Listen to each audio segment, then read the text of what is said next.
So today's story is a glimpse, friends. It's a glimpse into the Chassidim of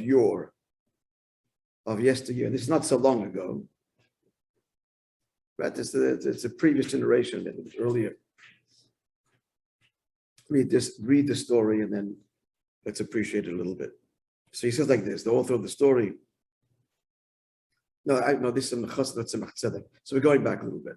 We're going back almost, Tzemach Tzedek is what, almost 100 years? Huh? Tzemach Tzedek is more than 100 years, yeah. So he's Zayda, the author, yeah. So he's Zayda, Zalm Duchman Zayda knew him, Ramot Chayil Duchman knew him.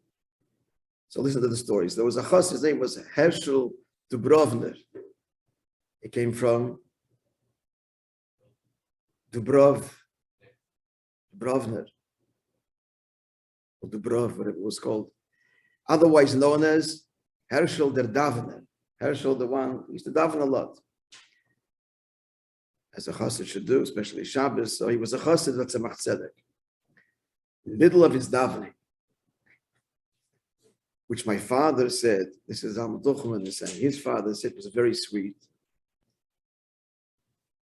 And friends, he would cry out in the middle of davening. It doesn't say, it could well be this was in the middle of parts of davening that Allah was supposed to speak. And actually, it could well be that he's in Imam is in the middle of Birchas Krishma. What would he say? Spontaneously, he would cry out. They could hear him. He would cry out, Govori Pravda, which means in translation, it's Russian, tell the truth, or say it with an M, say it with the truth.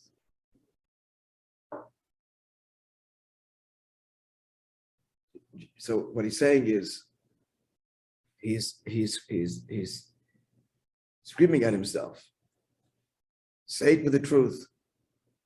Say what with the truth?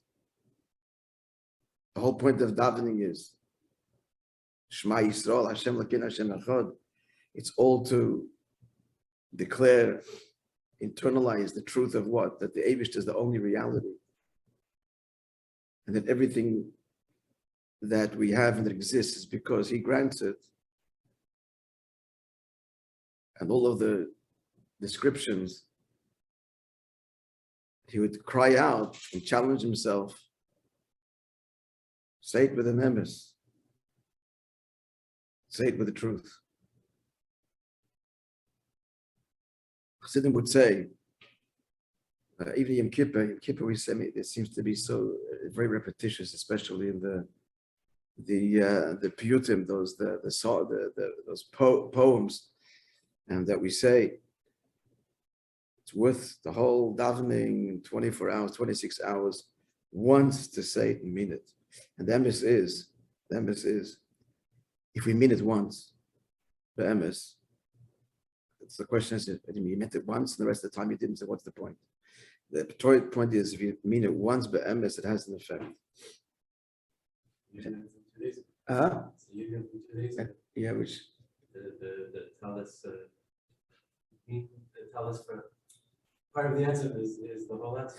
Yeah. So yeah. The question is whether we ever once meant it with an emes. Once you touch that, it never goes away. It colors and challenges at least, and weakens a little bit the ego thereafter. Thereafter, the ego is a little bit weakened. It is even once in one's life a moment of emes, that Eibishter is real and true and the only reality. Even if we recede back into our world of ego and selfishness, which is very relative to each one of us, but once touched, at least the rest of the illusion and delusion in which we live in is a little weaker, it's a little less hard and fast, which means that we will be responsive. If it doesn't go our way, no, a little less angry, a little less bent out of shape. This is not dissimilar to something I once told you. Our sages say, We're all familiar with this, we've mentioned many times. Hashem says, well, it's a commentary on the verse in Shir Hashirim. The voice of my beloved knocks.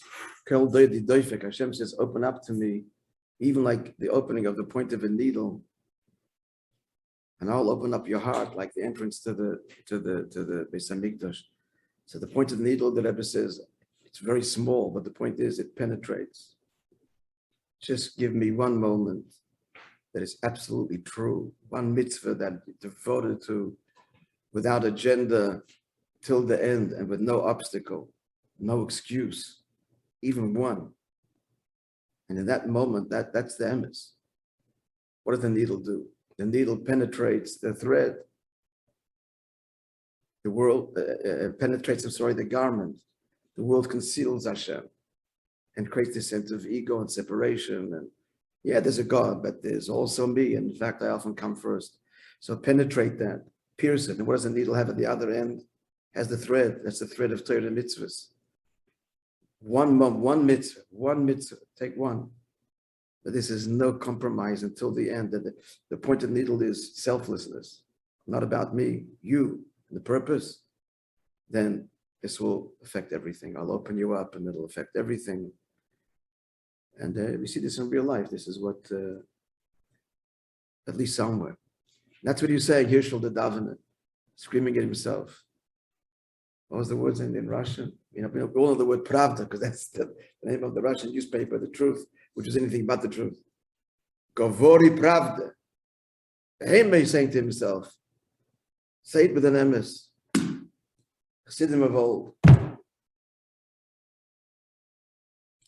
Final comment before we get today's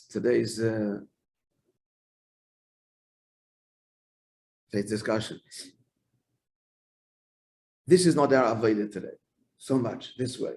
Of course, the same avodah remains to be bad, to be truthful, and do what Hashem wants. But the main thing is now the action. This is the action. The action should express this truth. And how does the action express it? When we do beyond our comfort level. Again, that point of the needle. We do beyond, even though we could justify not doing it, excuses for myself. Environment, everybody, we're geniuses when it comes to giving ourselves a pass. So when it comes to the action, if we don't, that's the emes. That's the emes. That's where the emes lies. Okay, friends.